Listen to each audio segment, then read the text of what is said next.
یہ جو فیملی ہوتی ہے نا، یہ تسبیح کی طرح ہوتی ہے.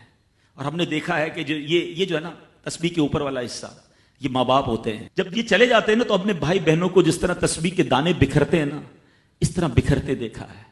جب تک ماں باپ ہیں پہلے تو ان کی برکتیں لینا، اور جب یہ چلے جائیں نا تو یہ دانے بکھرنے مت دینا، جوڑ کے رکھنا اپنی فیملی کو.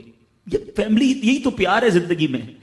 تھوڑے سے پیسوں کے لیے بھائی بہن لڑتے ہیں، جائیداد کے لیے بھائی بہن لڑتے ہیں، تھوڑے کاروبار کے لیے لڑتے ہیں. ارے قربان کر دو، کوئی بات نہیں، بھائی کو تھوڑا زیادہ چلا جائے.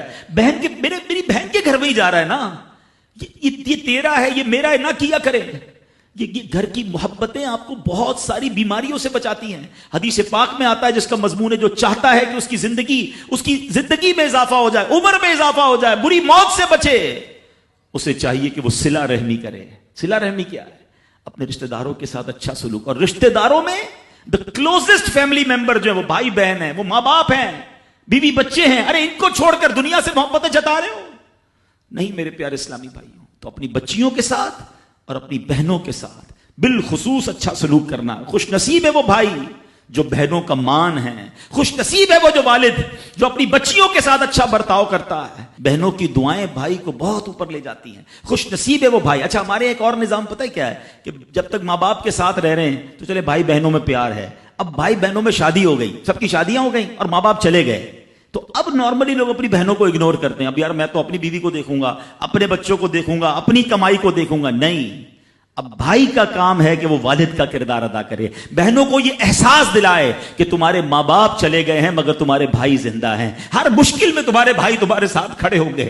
کبھی بہنوں کو یہ ریئلائز مت کرانا کہ وہ اکیلی کہیں کسی پرابلم میں ہو تو وہ اکیلے میں سوچے کہ میرے ماں ہوتی تو میں ماں سے بات کر لیتی، باپ ہوتا تو میں باپ سے کہہ دیتی. بھائی کو کیا کہوں، وہ تو سنتا ہی نہیں ہے. ہیں ایسے بھائی آج بھی کہ بہنیں انہیں اپنا دکھ بھی شیئر نہیں کرتی ہیں، بلکہ بھائیوں کو پڑی ہی نہیں ہے بہن کدھر گئی.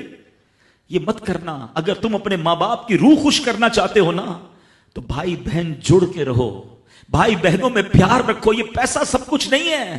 ارے جو کچھ میرے پاس ہے اگر میرا بھائی بہنوں پہ خرچ ہو جائے تو اس سے اچھی کیا چیز ہے.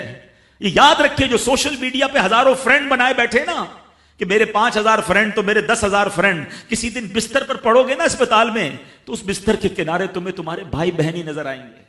وہ سوشل میڈیا والا تمہارا جو سارے دن چیٹنگ جس کے ساتھ واٹس ایپ پہ لگے ہوئے ہو نا گروپ میں، کوئی نظر نہیں آئے گا. جب تمہارے گھر میں کوئی بچے کا پرابلم ہوگا، آدھی رات کو اگر تمہارے گھر کوئی آ کے تمہیں دلاسا دے گا تو تمہارے بھائی بہن ہوں گے. بہنوں کو حقیر نہ سمجھنا، یہ ان لوگوں کے لیے بھی درس ہے. اسلام جب نہیں آیا تھا نا تو بہنوں کے حقوق نہیں تھے، ان کو کوئی ورثے میں حق نہیں دیتا تھا، بہنوں کی شادیاں نہیں کرواتے تھے. مگر آج بھی کچھ قبائل سنا ہے ایسے ہیں، آج بھی بدبخت کچھ لوگ ایسے ہیں جو بہنوں کے حق دبا لیتے ہیں. ارے بہنیں تو غم گسار ہوتی ہیں، بہنیں تو بھائیوں کا مان ہوتی ہیں. ارے بہنیں ہوتی ہیں تو گھر میں رونق ہوتی ہے. ارے بہنوں کو عزت دیا کرو، بہنوں کو پیار دیا کرو. اللہ کے حبیب فرماتے ہیں ایسا بھی ہوا کہ کچھ لوگوں کی ماں باپ جلدی چلے گئے، اب بھائی پر بہنوں کا بوجھ ہے. ایک صحابی کے بارے میں آتا ہے ان کی 6 یا 7 بہنیں تھیں اور سبحان اللہ وہ اپنی بہنوں کو انہوں نے پالا، اپنی بہنوں کو باپ بن کر پالا، ان کے بالوں میں کنگھی بھی کرتے تھے. اور جب بہنوں کی شادیاں ہو گئی، بہنیں بڑی ہو گئی، اپنی شادی تاخیر سے کی اور شادی بھی کسی بیوہ سے کی.